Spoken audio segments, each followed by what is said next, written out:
Mr. John D. Rockefeller.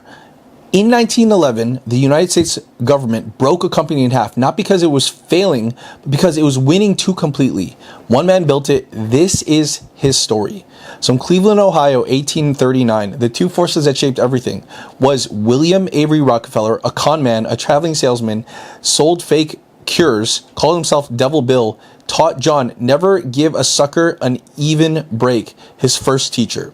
Then you have Eliza Davidson Rockefeller, devoutly Baptist, kept the household together, taught John work is worship, God rewards the discipline, his second teacher. He believed both of them completely at the same time for his entire life. Now, everyone else was drilling for oil. Rockefeller controlled what happened after. This is age 26, Cleveland, Ohio, 1865. So drilling was wildcatters, speculators, high risk. Then you have transport, railroads, pipeline. This is the infrastructure. Then you have refining. Rockefeller enters here. He sees what others miss. And then distribution, wholesalers, volume dependent. And you have retail, kerosene shop, consumer facing. Now, the year he enters was 1865. His age was 26 when his competitors were 40s and 50s. And $4,000 was his initial investment. The smartest position in the entire industry, and nobody else had taken it yet. So his competitors paid full price to ship their oil. Rockefeller paid half, then collected a cut of what they paid. So ships oil to market, pays $1 per barrel freight, full rate, no negotiation, no debate, received net cost $1 per barrel. Standard Oil ships same oil railroad, pays 50 cents per barrel freight, plus receives 25 cents rebate on every competitor barrel shipped, gets paid by his enemies.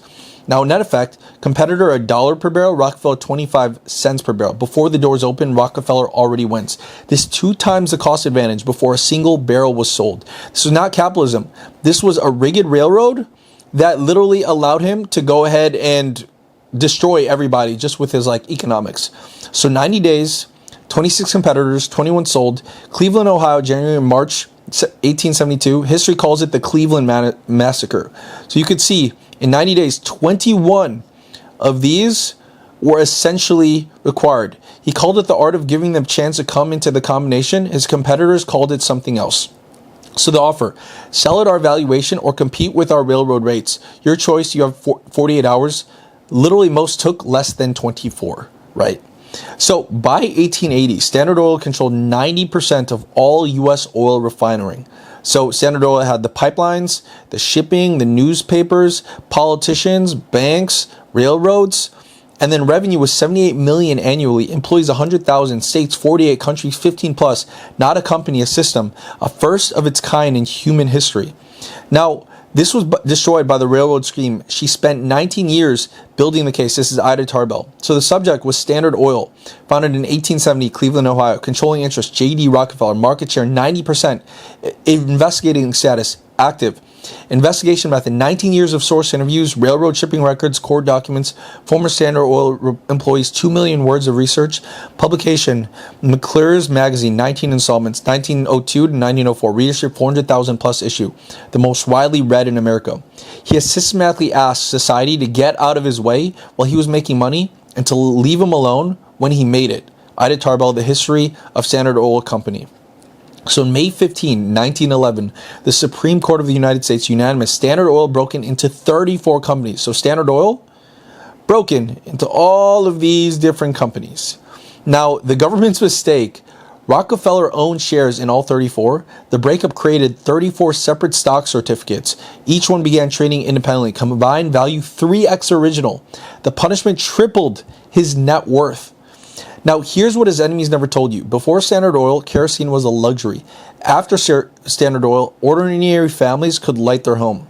Now, the hatred, competitors destroyed, railroad system rigged, politicians corrupted, market manipulation, workers underpaid. Both columns are completely true. This is a problem. But the achievement, price drop 90% in 35 years, product quality standardized, supply reliable, consistent, access national, not regional. Poor families could afford light. Now, he gave away $550 million in today's dollars, approximately $9 billion during his lifetime, not posthumously. So, literally, if you could see here, in 1889, University of Chicago, founded with $600K, now top 3 globally. Rockefeller Institute, now Rockefeller University, 36 Nobel laureates. 1902, General Education Board, 180 million funded black colleges during segregation. You have 1913, Rockefeller Foundation still operating, $6 billion in an endowment today. First income tax return filed, every charitable deduction documented, 1915. And then you have, I believe the power to make money is a gift from God to be developed and used to the best of our ability for the good of mankind. So guilt, the philanthropy began before the antitrust case. Strategy, the PR value was real and he knew it. Faith, he tithed 10% from his first paycheck at age 16. Probably all three in proportions we will never know. So peak net worth was $418 billion in today's dollars, more than any living person. I mean, you're comparing this to Elon Musk in 2021, Jeff Bezos in 2021, Bill Gates in 1999, Carnegie in 1901. How we built it, salary income minimal, dividend income $58 million a year, equity ownership, Standard Oil shares, reinvestment rate near 100% until 50. The equity is the asset, not the income. He never earned a salary that would make today's headlines. He owned things instead. So the hatred was not irrational, it was earned. Three things his defenders never adequately answered was predatory, documented, and deliberate. Secret rebates rigged the market before competition began. Not superior efficiency, rigged infrastructure.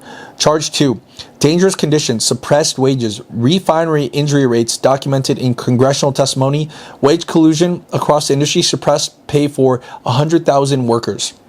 Ohio, Pennsylvania, New York, Washington, state legislations, congressional committees, and regulatory bodies influenced through direct payments. Tarbell named names. The names were correct. Complexity is the same as absolution. He did these things. They mattered. Millions of people's lives are shaped by them. Now, Standard Oil never dies. It just changes industries. You literally go from Standard Oil to now where we have big tech. Tech is kind of like the equivalent of the game that essentially Rockefeller played.